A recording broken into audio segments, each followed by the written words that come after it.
Today we're focused on this Butter Chaos deck.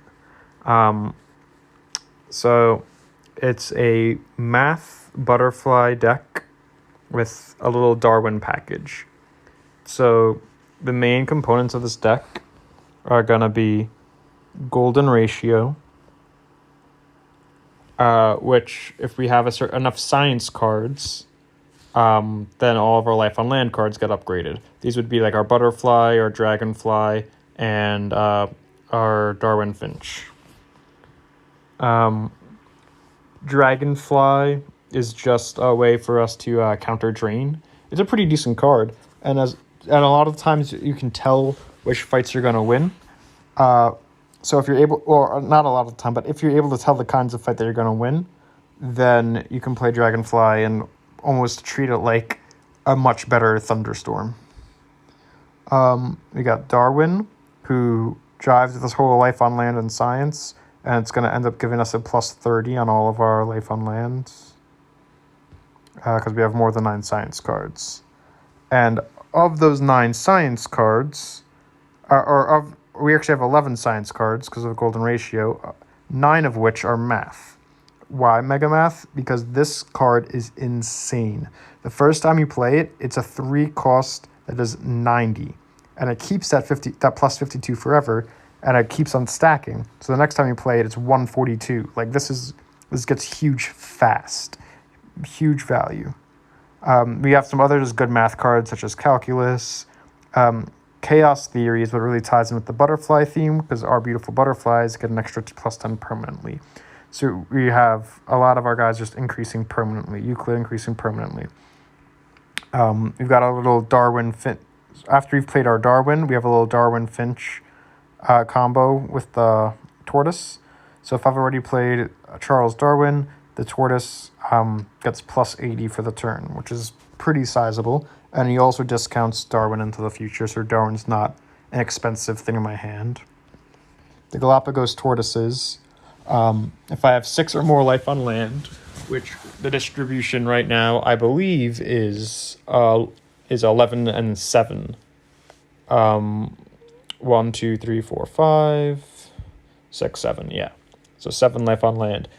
So if I have at least 7 life on land, my science cards get upgraded until played. So that's not a permanent upgrade, but more or less each time I cycle through my deck, when I draw this, it upgrades all my sciences again.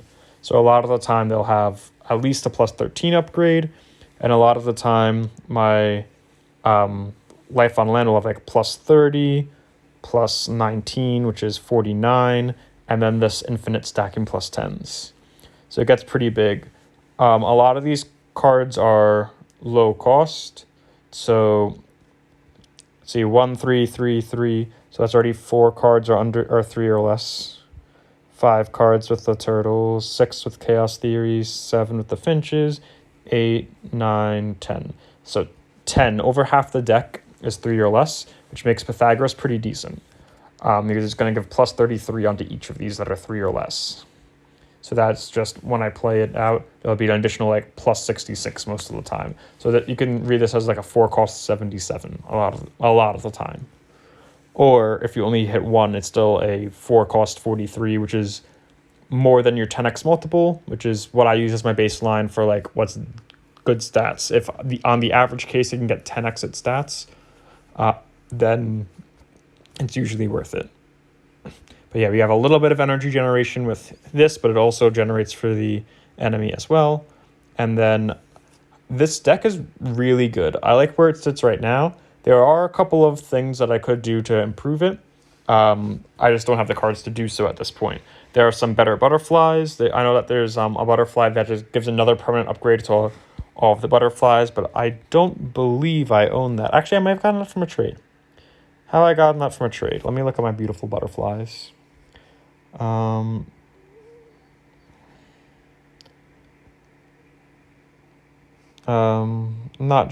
no, actually, no, I do want it from the album and collection. I was thinking that I was saying from my collection. I just wanted to see all of them so I could point it out. No, not Ghost Moth. Yeah, okay, I do have it. The Fairy Longhorn Moth. So I actually wanted to bring this into my deck. So let's actually edit this. We're going to drop one of the other butterflies. So which butterfly is best to drop? Okay, I kind of want the energy, but that might be the one to go because it's equal. This is good because you can drop it when they are playing a bunch of cards all at once and you don't necessarily want to play all your cards. So you can do it so it's like minus 30 to their side and only minus 10 to your side. So even though this is 20 for winning, it's after the round is done. That's 17 if it's the first one in the round. This is plus 10 if you're losing. I think I'd almost rather that plus 10 when you're losing because this is on the play. So it's guaranteed when you're playing it if you're currently losing the round. So I think... And also, yeah, this painted lady doesn't synergize with Pythagoras, but the 3 cost does. So I think I'm going to drop the painted lady. Oops, I did not mean to click autocomplete. I don't want no sun bear. Send the sun bear back. We do not want you, sun bear. So now we're going to go back to our beautiful butterflies, and we're going to pick up our fairy longhorn moth, which this moth is apparently a butterfly, but it's 2 cost 24. So it's already good stats. It's already a 12x multiple, which like it's a low cost, so like lower cost can tend to be higher and still not be unbalanced because the numbers are still low in the grand scheme. But then this will give my beautiful butterflies, wherever they are, plus 7 until played. So it's not permanent, but that's each cycle through the deck is going to be plus 7. So it'll be just another like increase on all of it. So then, yeah, so I could do that to improve the butterflies. There's probably some other better butterflies that I don't own yet. And then as far as math goes, there's definitely some better math cards. I want set of all sets.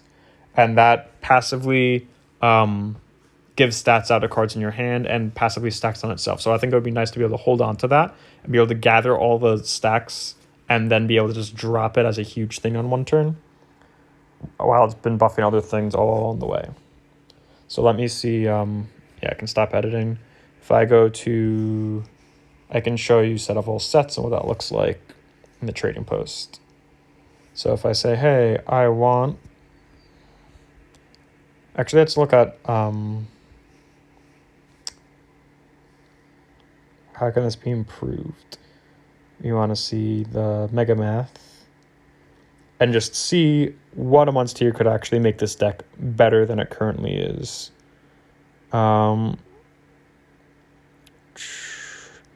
If you are tied the round, a random card in either player's hand gains plus 45 until played. If you're losing a round, a random card in your hand gets plus 45 until played. If you are winning the round, an opponent's random card. Okay. So this set of all sets. Yeah. Your mega math, wherever they are, if you are losing the round, get plus 12. If you are tied, get plus... So fuzzy math could also be good. Yeah. Fuzzy logic, rather. Fuzzy logic could probably replace like the deck of cards, set of all sets. At the start of each round, or is that round or turn? I think it's the start of each turn. This card gains plus 7 permanently, and another random card in your hand gets plus 7 permanently. So this is just buff each turn.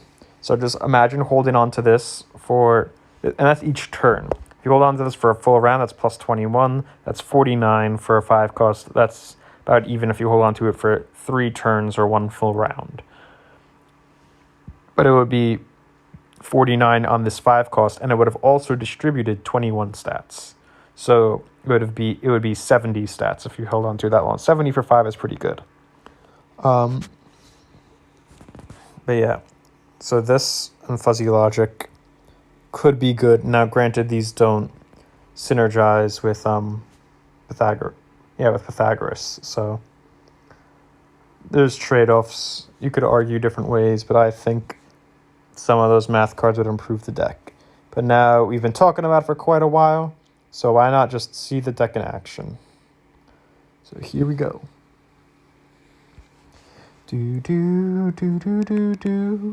All right, so currently we are at the blue whale, and let's see, the starting hand, we already have our zebra, so if we play it the first round, so we are going to just drop it right away.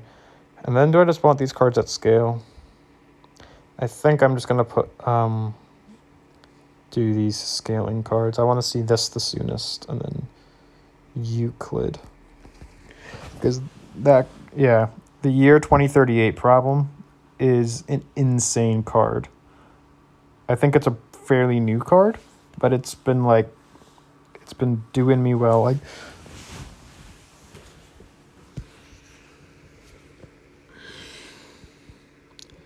all right, and this is very, very good. So we drew Darwin before we drew the first of his finches, which means we're going to get the benefit the entire time from the very first draw. So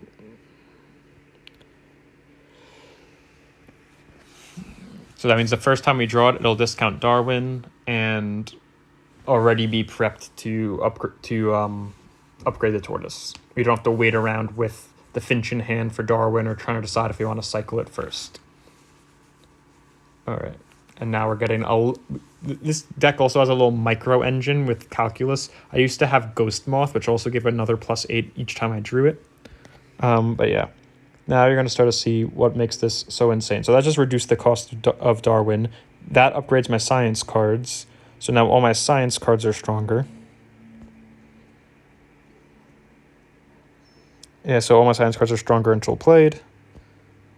Or, yeah, because I have enough life on land, they're all +13. So I'm not currently losing. He's not really playing anything out. I'm going to wait down the timer to make sure he's not just dropping something last second.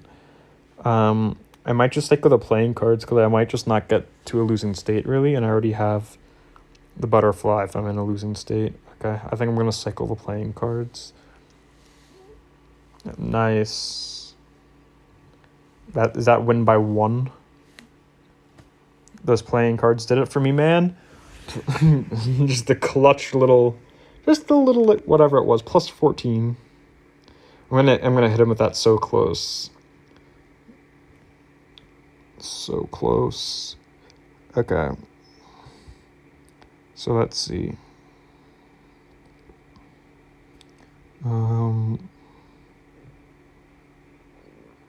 Let's hit him with this.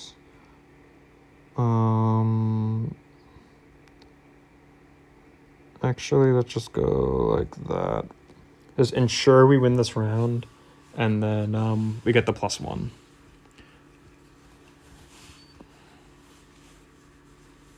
Yeah, I just wanted to be positive. I didn't want to risk some nutty card.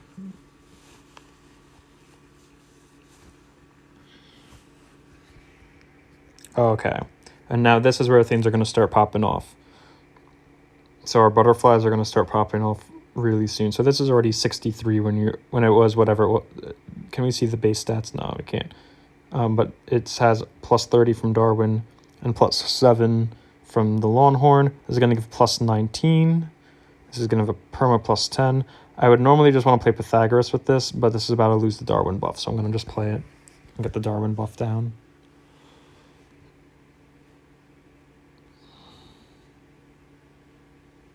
Yeah, so that smacked pretty hard, that Port Jackson shark. And that gets +50 permanently. Sheesh. Okay, but I say sheesh to that getting +50 permanently, but it's getting +52. And it's much cheaper. And I'm just cycling through. Marcus Aurelius is giving us just that +42 on the turn that we draw it. I think I'm just going to discount Pythagoras and Archimedes.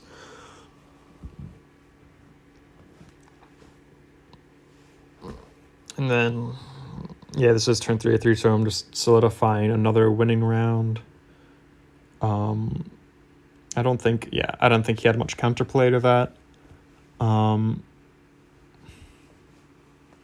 now I've got, these cards will be cheap. So he's draining his energy a lot faster than mine because I'm getting discounts and I'm just stacking up a bunch of buffs that last until the next time I play a card. So my entire deck is like perpetually buffed with like yeah, insane, like plus 50 on each card, like not literally, but like it's an insane amount on each card. And while I just played the last of the Charles Darwin buffs, guess who's back?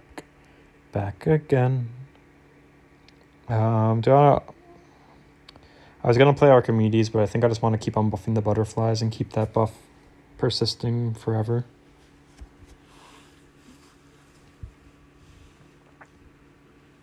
But yeah, just casual 274. And that's what this deck is good for.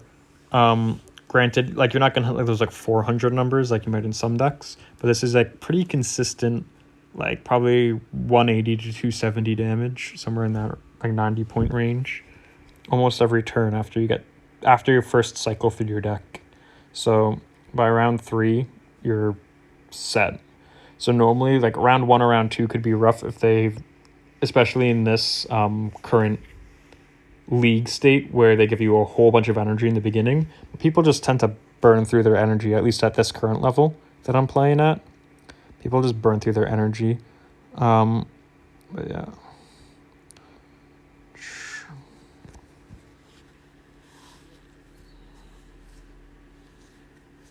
That's like 90, that's like a 60, that's like 60 from 1, and it's giving this a plus 80. That's, yeah. Yeah. You can see how this deck gets pretty nutty. And then you have your dragonflies, just keep on boosting up your energy so you can stay ahead without having to do like a nuclear power where you get 10 energy, or like a nuclear power you get where it's like 10 power for 5 energy, but then you get 1 a turn, or even Thunderstorm where it's 5 and 30. The Dragonfly gives you a solid like 70 for 72, or 72 for 7, which is like on par stats, and then it gives you a +1 if you win.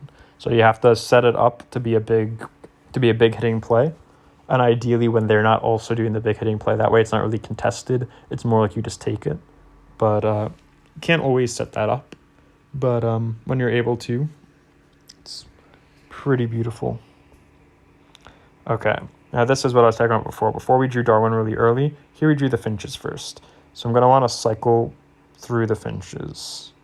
So I'm going to buff the butterflies all throughout the deck. And really, I'm just trying to cycle around to Darwin because that's really what's going to give like a +30 to all of my life on lands. And then I can just keep on cycling through the deck because it's pretty cheap. I can more often than not play four cards in a turn. The average cost was like 3.5, I think, for the deck. So with the huge surplus you get in the beginning, and then even if you played out the full thing, it's like 9, 10 energy to play out a whole hand most of the time. Let's do that. Actually, do you want to go for the Dragonfly? Let's go for the Dragonfly. Replace that with that. Yeah. I was like, nope, I'm going to win this. I'm going to get my energy production up. I thought that was a good moment because it looked like he had locked in with 2. I didn't know that he was locked in. He could have just been waiting for me to do something and then reacted to what I did. But I just had the gut feeling that he had already locked in. Now I'm up. I've got playing cards. And a big part is knowing when you should just cycle the playing cards. So I think this is a good time to just cycle through it. Get the most value I can out of it from Pythagoras buffing it. But I'm not going to wait around until I fall behind, which even is probably just right now where I'm falling behind on points. But this is going to help me cycle through faster. I'm going to hit my... shoot. Okay.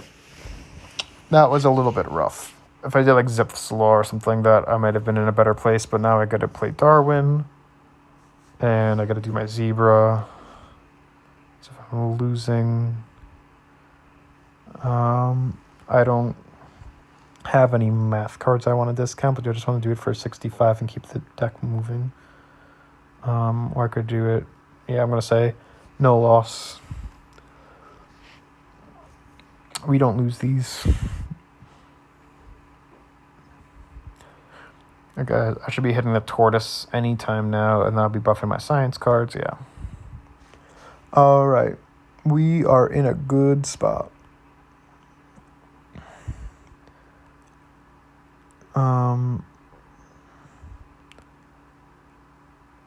It's not even going to hit any math cards. I want to wait.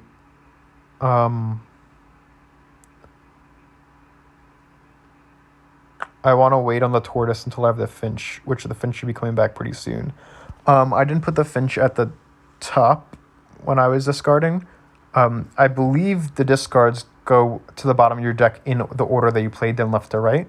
And I purposely played the finch one or two, either second or third position, so either middle or right, in case Darwin was at the very bottom of my deck. Because if Darwin was at the very bottom of my deck, there was good odds that I would draw Darwin and the finch, and the finch's draw effect doesn't go off unless you've already played Darwin. So I want to try to minimize the chance that I had two missed finches. But now I can just golden ratio.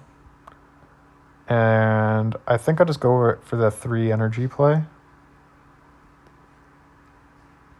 And actually, nah, I think I just golden ratio. And that's it. I don't want to cycle that butterfly. But I don't have to use all that because I'm so far ahead on this round already. And then I can just... Do I draw into Dragonfly here? I'm trying to recall. No. Okay.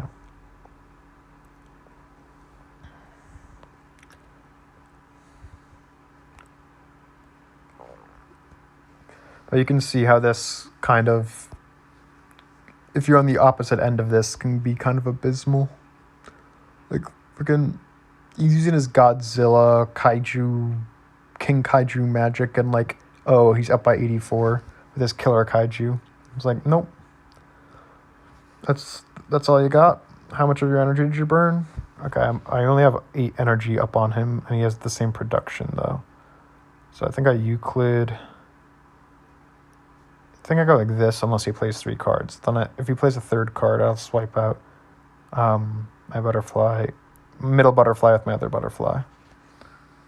I could even do that now with switching out Euclid, but I want to cycle Euclid through and have my and have my next Euclid upgraded. And yep, you just need to win the round. Oh no, I got ahead on the round. I was gonna say you just need to win the turn. You don't need to be ahead on the round for the Dragonfly. But I got the best of both worlds. Okay, I have -7. I'm only up by 4 right now. I think I want to drop that, kind of nuke whatever he's doing. I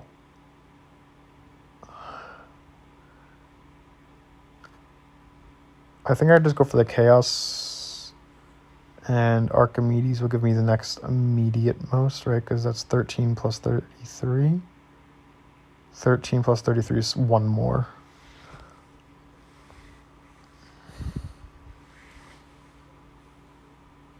It's plus the 33 it's giving to Chaos Theory.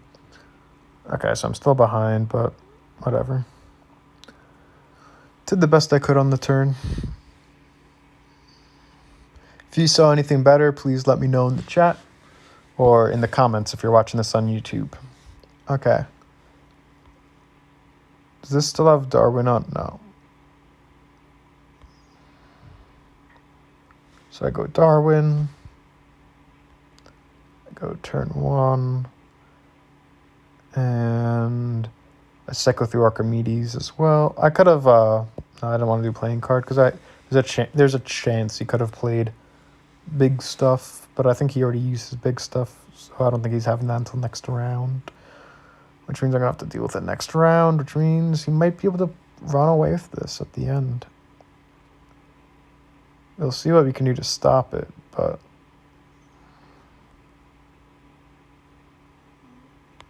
Zip.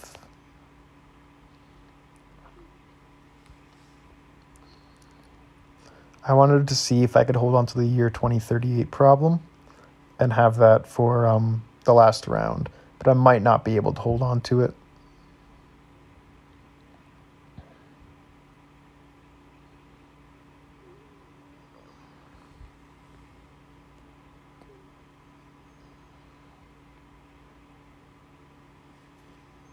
All right, let's go like that.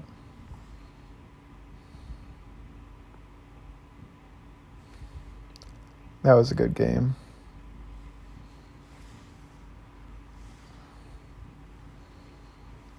I didn't quite have... I had the efficiency, but he's running out of energy at the end. He's down to his last 3 energy. Energy Gen 8 is going to have 11 while I was working with 31.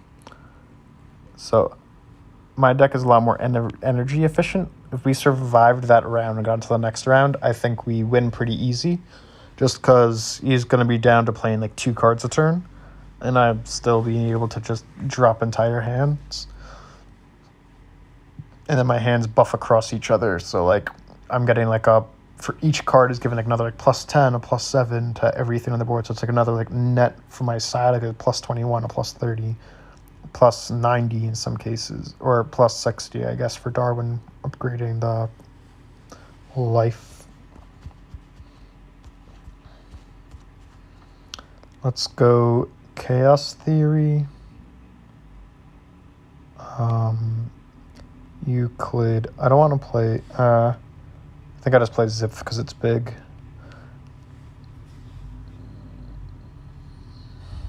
Nice.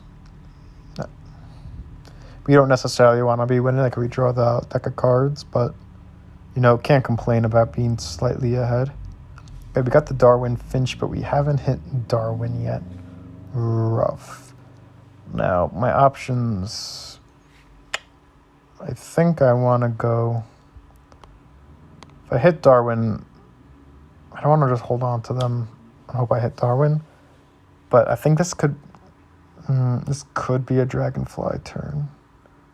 Yeah. How much did that reduce by? Okay, yeah. Seizing the opportunity I saw to try to get the energy up. That was a little riskier. I think the safer play would have been cycling the Tortoise and the Finches, but if I hit Darwin here, which I don't. Okay. I think I just gotta cycle play.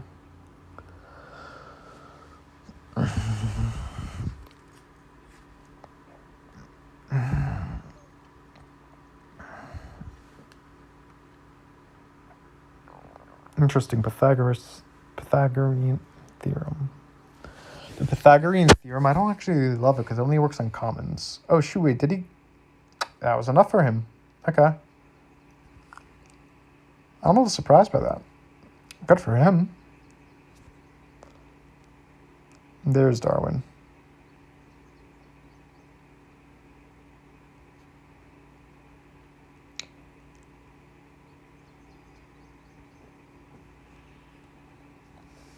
Okay, now my butterflies are going to start getting big. It's like Darwin with butterfly on each arm and a butterfly on each leg. I'm picturing like he's like spread eagle right now with the 2 on the sides, picking him up and flying him off, and the 2 grabbing his legs, and he's flying off and just like whoosh. Evolution. That's how it works. You got some butterflies to be your little servants, and that's evolution. I think I just cycle the playing cards. I just want to cycle through and get the play again. And just keep that streak going. So as long as we can keep that streak going, we should be pretty good. Also, I'm working on my audio. I'm working on just trying to keep my voice projected well while I'm playing. I'm sitting and moving around into different positions, so sometimes it's hard for me to keep a good steady volume. But I'm trying to work on that. I realized that when I posture my body in some ways, that I speak a little bit differently, and that it really comes out differently in the audio. So I'm trying to focus on like keeping that well. So please let me know if you notice a difference in this video compared to the past couple. All right. So I think I'm gonna get the discount on Pythagoras.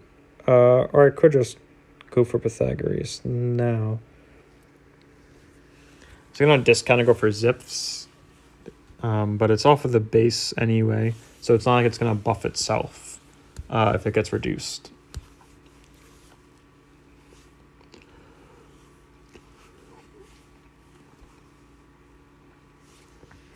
Yeah, like this is a case where I'll probably want to do Zips.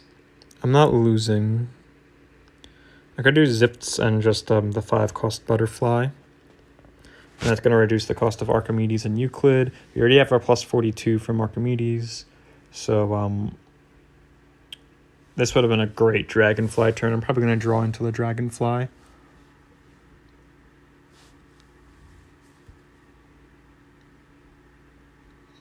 But then it might not be as good of a turn now, because he's got the plus 47 because he lost.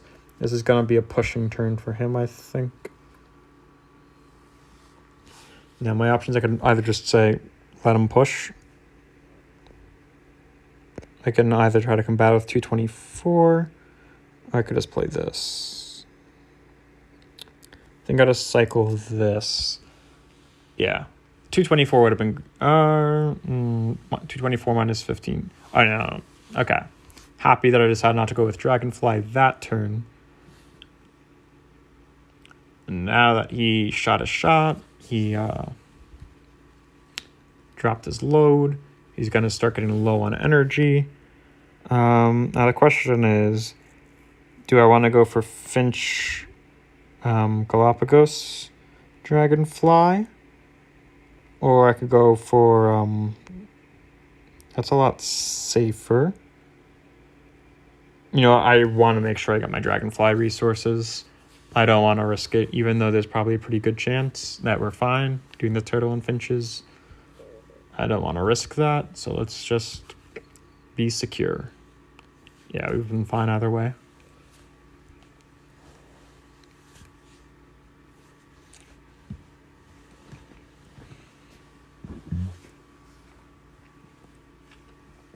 And now we might be able to hit that one more time, the Unix overloading 2038 problem. Okay. So let's go.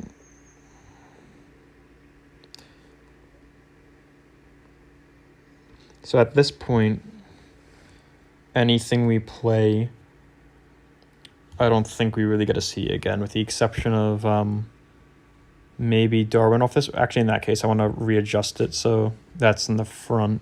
So if I get 2 cards, I would get those 2 and not the golden ratio, because the golden ratio you don't want to play on your last turn. But, you know, if you had like a big-ass buff Butterfly, that might be good enough, even if it's the 2-cost one.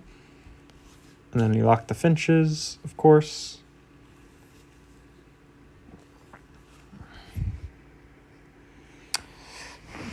Didn't draw a Butterfly at all. Well, I guess I would just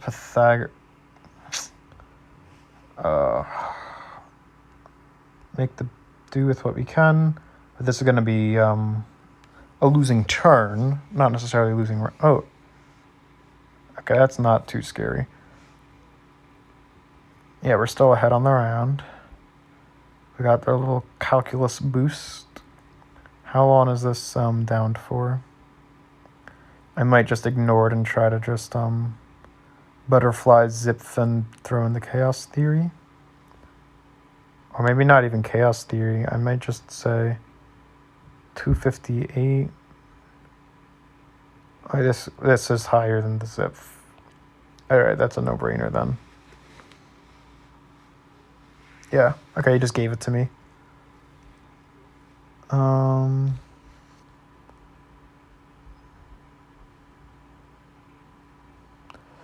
Cool. That's shield 1 for whale. Jeez, I thought it was like shield 2 or possibly shield 3 right there. Oof. All right, let's open a pack. I'm gonna go to the miscellaneous, marvelous miscellanary. Open it up and see what's inside. The Calv's Head Club. All legendary infusion cards in both players' hands lose -40 this turn. No. Magnetar. Yellow Tang. Amps. Fin Whale. Ain't no fin like the real fin. Your other cards in hand lose 100 this turn. Okay, so when you get that, you just play that. Receptors, Forget-Me-Nots. Red Rectangle Nebula. If it's the second turn of a round, this card gains +11. If it's the third turn, it gains +22. That would have been... actually, that's not that good. If you're in the Nebula zone, which is what I was thinking, then something that can be pretty good. All right, well, we got to see a nice game with the Butter Chaos Boogaloo number 2, Electric Boogaloo number 2. I guess Butter Chaos Evolution Boogaloo number 2. Now that we've included Darwin, who wasn't in it last time. So if you like this deck, if you like the overview, please make sure to like, comment, subscribe. Or if you're on Twitch, make sure to drop a sub, drop a prime. Actually, I don't even know if I can do that because I'm not an affiliate, but drop a follow and drop by again sometime. All right. Have an awesome day and hope all's good. See you soon.